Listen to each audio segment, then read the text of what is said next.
ಸರ್ವಕಾರ್ಯೇಷು ಸರ್ವದಾ ಅನ್ನಪೂರ್ಣೆ ಸದಾಪೂರ್ಣೆ ಶಂಕರಪ್ರಾಣವಲ್ಲದೆ ಜ್ಞಾನವೈರಾಗ್ಯ ಸಿದ್ಧಾರ್ಥಂ ಭಿಕ್ಷಾಂತಿ ಚ ಪಾರ್ವತಿ.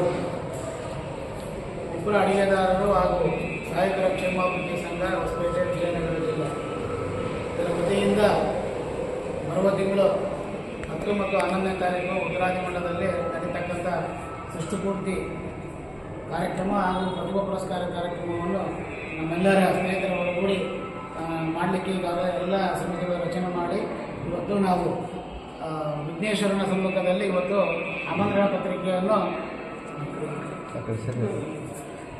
ಪತ್ರಿಕೆಯನ್ನು ಇವತ್ತಿನ ದಿವಸ ಪೂಜೆ ಸಲ್ಲಿಸಿ ನಾವು ಇವತ್ತು ಬಿಡುಗಡೆ ಮಾಡಿದ್ದೀವಿ. ಈ ಮಾತಾ ಅನ್ನಪೂರ್ಣೇಶ್ವರಿಗೆ ಹಾಗೂ ವಿಘ್ನೇಶ್ವರರಿಗೆ ಹಾಗೂ ರಾಘವೇಂದ್ರ ಸ್ವಾಮಿಗಳಿಗೆ ಇವತ್ತು ಪ್ರಥಮ ಆಮಂತ್ರಣ ಪತ್ರಿಕೆಯನ್ನು ನಾವು ಈಗಾಗಲೇ ಕಳಿಸ್ತಾ ಇದ್ದೀವಿ. ಈ ಮುಖ್ಯಂತರ ಹರಿವಾಯಿ ಗುರುಗಳ ಆಶೀರ್ವಾದದಿಂದ ಇದು ಕಾರ್ಯಕ್ರಮಕ್ಕೆ ಇರಲಿ ಅಂತೇಳಿ ನಾನು ನಿಮ್ಮ ಮೂಲಕ ವಿನಂತಿ ಮಾಡಿಕೊಳ್ತಿದ್ದೇನೆ. ಈಗಾಗಲೇ ಹೊಸಪೇಟೆ ನಗರದಲ್ಲೆಲ್ಲ ಇಡೀ ಕರ್ನಾಟಕ ರಾಜ್ಯಾದ್ಯಂತ ಈ ಒಂದು ಕಾರ್ಯಕ್ರಮಕ್ಕೆ ಭಾಳ ಪ್ರಶಂಸೆ ಎಲ್ಲರೂ ವ್ಯಕ್ತಪಡಿಸ್ತಿದ್ದಾರೆ. ಇದರಿಗೆ ಸುಮಾರು ಈಗಾಗಲೇ 20 ದಂಪತಿಗಳು ನೋಂದಣಿ ಮಾಡಿಕೊಂಡು ಷಷ್ಠಪೂರ್ತಿ ಮಾಡಿಕೊಳ್ಳಿಕ್ಕೆ ವ್ಯವಸ್ಥೆ ಮಾಡಿಕೊಂಡಿದ್ದಾರೆ. ಅದೇ ರೀತಿಯಾಗಿ ವಿದ್ಯಾರ್ಥಿನಿ ಪ್ರತಿಭಾ ಪುರಸ್ಕಾರಕ್ಕೆ ಕೂಡ ಹೆಸರುಗಳನ್ನು ನೋಂದಾಯಿಸಿದ್ದಾರೆ. ಇನ್ನೂ ಕಾಲಾವಕಾಶ ನಾವು ಎಲ್ಲರಿಗೂ ಕೊಡ್ತಾ ಇದ್ದೀವಿ.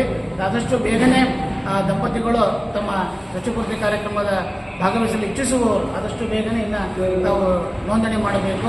ಅದೇ ರೀತಿಯಾಗಿ SLC PUC ಮತ್ತು ಡಿಗ್ರಿಯಲ್ಲಿ 80% ಅಂಕದಲ್ಲಿ ಪಾಸಾದಂಥ ವಿದ್ಯಾರ್ಥಿಗಳಿಗೆ ನಾವು ಪ್ರತಿಭಾ ಪುರಸ್ಕಾರ ಕಾರ್ಯಕ್ರಮ ಸಹಿತ ನಾವು ಹಮ್ಮಿಕೊಂಡಿದ್ದೀವಿ.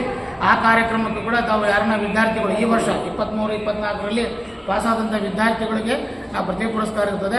ಎಲ್ಲರೂ ನಮ್ಮ ವಿಪ್ರ ಬಾಂಧವರಿಗೆ ಮಾತ್ರ ಇದೊಂದು ಕಾರ್ಯಕ್ರಮ ನಾವು ಆಯೋಜನೆ ಮಾಡಿವಿ. ದಯಮಾಡಿ ವಿಪ್ರ ಬಾಂಧವರ ಮಕ್ಕಳಿಗೆಲ್ಲರಿಗೂ ನಮ್ಮ ಒಂದು ಪ್ರೋತ್ಸಾಹ ಕೊಡಬೇಕು, ಒಂದು ನಮ್ಮ ಸಮಾಜದಿಂದ ಒಂದು ಕೊಡುಗೆ ಹೋಗಬೇಕೆಂಬ ದೃಷ್ಟಿಯಿಂದ ಈ ಕಾರ್ಯಕ್ರಮ ಮಾಡ್ತಾ ಇದ್ದೀವಿ.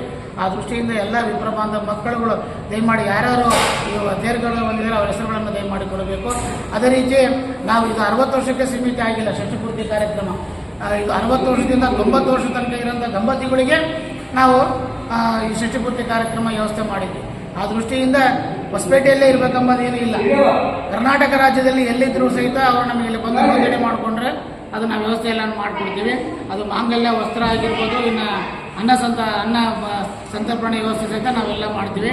ಆ ದೃಷ್ಟಿಯಿಂದ ಈಗಾಗಲೇ ನಮ್ಮ ಹೊಸಪೇಟೆ ಅಡಿಗೆದಾರರ ಮತ್ತು ಸಹಾಯಕರ ಕ್ಷೇಮಾಭಿವೃದ್ಧಿ ಸಂಘದಲ್ಲಿ ಇರ್ತಕ್ಕಂಥ ಸುಮಾರು 90-95 ಜನ ಏನು ನಮ್ಮ ಸದಸ್ಯರಿದ್ದಾರೆ. ಈಗಾಗಲೇ 1 ತಿಂಗಳಿಂದ ಸತತವಾಗಿ ನಿರಂತರವಾಗಿ ಈ ಒಂದು ಕಾರ್ಯಕ್ರಮ ಯಶಸ್ವಿ ಆಗಲಿಕ್ಕೆ ಎಲ್ಲರೂ ಶ್ರಮ ಪಡ್ತಾ ಇದ್ದಾರೆ. ಈಗಾಗಲೇ ಅನೇಕ ಸಮಿತಿಗಳು, ಭೋಜನ ಸಮಿತಿ ಆಗಿರ್ಬೋದು, ಷಷ್ಠಪೂರ್ತಿ ಸಮಿತಿ ಆಗಿರ್ಬೋದು, ವೇದಿಕೆ ಸಮಿತಿ ಆಗಿರ್ಬೋದು, ಮೆರವಣಿಗೆ ಸಮಿತಿ ಆಗಿರ್ಬೋದು, ಸ್ವಾಗತ ಸಮಿತಿ ಆಗಿರ್ಬೋದು, ಇನ್ನೂ ಅನೇಕ ಸಮಿತಿಗಳ ರಚನೆ ಮಾಡಿಕೊಂಡು ಈಗಾಗಲೇ ಕಾರ್ಯಪ್ರವೃತ್ತರಾಗಿದ್ದಾರೆ. ಇದೆಲ್ಲ ಪೂರ್ಣ ಯಶಸ್ವಿ ಆಗಬೇಕಪ್ಪ ಅಂದರೆ ನಮ್ಮೆಲ್ಲ ವಿಪ್ರ ಬಾಂಧವರು ಇದಕ್ಕೆ ಸಂಪೂರ್ಣ ಸಹಕಾರ ಕೊಟ್ಟರೆ ಮಾತ್ರ ಇದು ಸಾಧ್ಯ ಅಂತ ನಾನು ಹೇಳಲಿಕ್ಕೆ ಬಯಸಿದ್ದೀನಿ. ಆ ದೃಷ್ಟಿಯಿಂದ ನಾವಿಲ್ಲಿ ಯಾವ ಮಠಭೇದಗಳಿಲ್ಲ, ಇಲ್ಲೆಲ್ಲ ಒಟ್ಟ ಬ್ರಾಹ್ಮಣರು ಅನ್ನೋದೊಂದು ಭಾವನೆ ಇಟ್ಕೊಂಡು ಈ ಕಾರ್ಯಕ್ರಮ ಮಾಡ್ತೀವಿ. ಸ್ಮಾರ್ತರಾಗಿರ್ಬೋದು, ವೈಷ್ಣವರಾಗಿರ್ಬೋದು, ಕಾಣೂರಾಗಿರ್ಬೋದು, ಯಾರನ್ನ ಶ್ರೀ ವೈಷ್ಣವರಾಗಿರ್ಬೋದು, ಯಾರನ್ನಾಗಿರ್ಬೋದು, ಒಟ್ಟ ನಮ್ಮಲ್ಲಿ ತ್ರಿಮಂತ್ರಸ್ಥಿರ್ತಕ್ಕಂಥ ವಿಪ್ರ ಬಾಂಧವರಿಗೋಸ್ಕರ ಇದು ಕಾರ್ಯಕ್ರಮ ಆಗಿರೋದ್ರಿಂದ ಎಲ್ಲರೂ ಇದರಲ್ಲಿ ಭಾಗವಹಿಸಬೇಕು. ಹೆಚ್ಚಿನ ಮಟ್ಟದಲ್ಲಿ ಈ ಕಾರ್ಯಕ್ರಮಕ್ಕೆ ಯಶಸ್ವಿ ಕೋರಲಿಕ್ಕೆ ತಮ್ಮ ಕೂಡ ಸಹಕಾರ ಕೊಡಬೇಕು ಅಂತ ನಾನು ಈ ಮೂಲಕ ಹೇಳಿ ನಾನು 2 ಮಾತುಗಳನ್ನು ಮುಗಿಸ್ತೇನೆ. ಅದೇ ರೀತಿಯಾಗಿ ನಮ್ಮ ಗೌರವಾಧ್ಯಕ್ಷರಾಗಿರ್ತಕ್ಕಂಥ ಮೇಜರಾಮರವರು, ನಮ್ಮ ಅಧ್ಯಕ್ಷರಾಗಿರ್ತಕ್ಕಂಥ ಸನ್ಮಾನ್ಯ ಶ್ರೀ MN ಪ್ರಭುರಾಮರು ಇದ್ದಾರೆ, ಪ್ರಧಾನ ಕಾರ್ಯದರ್ಶಿಗಳು ಟಿ ರಾಮಾಚಾರ್ಯ ಅವರು, M ನರಸಿಂಹ ಅವರು, ಹಾಗೆ ಪ್ರವೀಣ್ ಅವರು, ಟಿ ರಾಮಾಚಾರ್ಯ, ನಾರಾಯಣ ಅವರು, ಸುರೇಶ್ ಅವರು, ಸಂಜೀವ್ ರಾವ್, ಹಾಗೆ ನಮ್ಮ ಅನಿಲ್, ಇನ್ನೂ ಅನೇಕ ಸದಸ್ಯರು ಇವತ್ತಿನ ದಿವಸ ಎಲ್ಲರೂ ಆಗಮಿಸಿದ್ದಾರೆ. ಈ ಕಾರ್ಯಕ್ರಮಕ್ಕೆ ವ್ಯವಸ್ಥಿತವಾಗಿ ಒಂದು ವ್ಯವಸ್ಥೆ ನಡೀತಾ ಇದೆ, ಇದರಲ್ಲಿ ಯಾವುದೂ ಸಂಶಯ ಇಲ್ಲ. ಆದ್ದರಿಂದ ಇನ್ನೂ ಸಮಯಾವಕಾಶ ಇರೋದ್ರಿಂದ ಎಲ್ಲ ವಿಪ್ರ ಬಾಂಧವರು ಈ ಕಾರ್ಯಕ್ರಮದಲ್ಲಿ ಭಾಗವಹಿಸಬೇಕು, ಜೊತೆಗೆ ನೋಂದಣಿ ಸಹಿತ ಮಾಡಬೇಕು ಅಂತ ಹೇಳಿ ಮೂಲಕ ವಿನಂತಿ ಮಾಡಿ ಮಾತುಗಳನ್ನು ನಮ್ಮ ಅಧ್ಯಕ್ಷರು ಮಾತು